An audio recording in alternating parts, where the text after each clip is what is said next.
এমন একটা সুযোগ হয়তো আর আসবে না দক্ষিণ আফ্রিকার সামনে। ইতিহাস গড়ার খুব কাছে গিয়েও কেবল আক্ষেপ আর হতাশাই সঙ্গী চোকার্স খ্যাত প্রোটিয়াদের।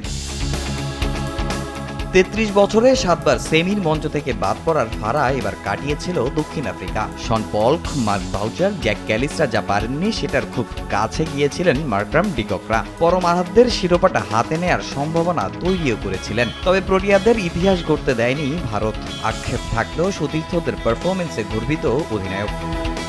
সত্যিই বলার কিছু নেই, হতাশ আমরা। এখান থেকে ঘুরে দাঁড়ানো সহজ নয়, খুব কষ্ট লাগছে। আপনারা দেখেছেন দু দলের সামনেই সুযোগ ছিল, আমরা ভালো খেলেছি। আমি দলের সবার পারফরমেন্সে গর্বিত। উইকেট ভালো ছিল, গ্রাউন্ডসম্যানরা ভালো পিচ প্রস্তুত করেছে। ফাইনালটা যেমন হওয়া উচিত ঠিক সেই রকমই হয়েছে। কখনো বোলাররা আবার কখনো ব্যাটাররা সুবিধা পেয়েছে।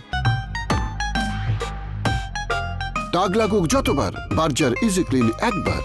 দক্ষিণ আফ্রিকা না পারলেও ১৭ বছরের টি-২০ বিশ্বকাপের আক্ষেপ গুছিয়েছে টিম ইন্ডিয়া। তবে ফাইনালে ক্লাসন ঝড়ে শঙ্কা তৈরি হয়েছিল ম্যাচ হাতছাড়া হওয়ার। দুশ্চিন্তার কারণ ছিলেন ডেভিড মিলারও। তবে হার্দিক দূর করে দেন সব শঙ্কা। বুমরাহ, আর্শদীপ গুড়িয়ে দিয়েছেন প্রোটিয়াদের ব্যাটিং স্তম্ভ। পুরো আসরে ব্যর্থ বিরাট এদিন আবির্ভূত হন দলের ত্রাণকর্তার রূপে। অক্ষরের ব্যাটিংটাও প্রশংসার দাবিদার। বিদায় বেলায় কোচ রাহুল দ্রাবিড়ের জন্য শিষ্যদের কাছ থেকে এর চেয়ে বড় উপহার আর কি বা হতে পারে।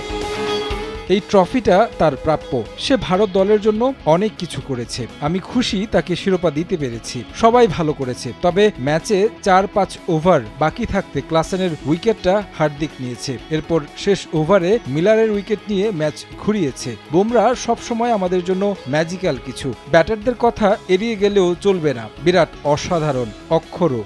১১ বছর পর আইসিসি ইভেন্টে চ্যাম্পিয়ন হলো টিম ইন্ডিয়া। দীর্ঘ অপেক্ষার পর শিরোপা জেতায় উচ্ছ্বাস একটু বেশি রোহিত কোহলিদের। তামিম হোসেন, সময় সংবাদ।